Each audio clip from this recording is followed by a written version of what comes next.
Nick vire Sally, Nat embauché chez Newman Media. Actuellement dans les feux de l'amour, Lily choisit de retarder une annonce capitale, redoutant l'impact d'un départ imminent sur l'équilibre fragile de l'entreprise.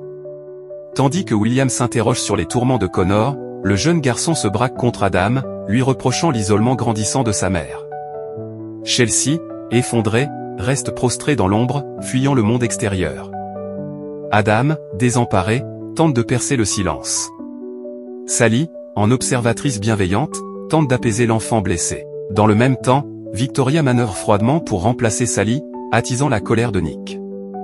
La tension s'intensifie alors que Nat cherche la rédemption auprès de Devon, sans dévoiler les jeux de pouvoir qui se trament dans l'ombre.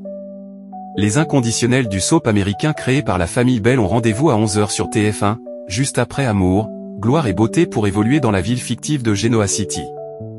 Connor rapporte à Adam, Mark Grossman, reproche à Adam l'état actuel de sa mère.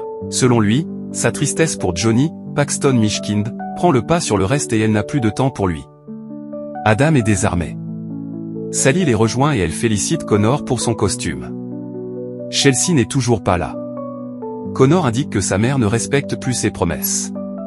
Sally tente de distraire le jeune enfant et elle accepte de passer du temps avec l'enfant le temps qu'Adam s'éclipse. Elle lui révèle qu'elle se déguisera en vampire. Dans sa chambre d'hôtel, Chelsea est encore au lit, dans le noir, elle ne voit pas les appels d'Adam.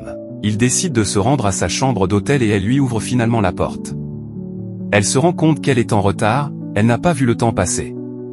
Elle prétexte qu'elle s'est rendormie. Adam s'inquiète pour Chelsea. Victoria décide de virer Sally de chez Newman Media. En dépit des objections de Nick, Joshua Morrow, Victoria, Amelia Hall, a décidé de remplacer Sally, Courtney Hope, à la tête de Newman Media.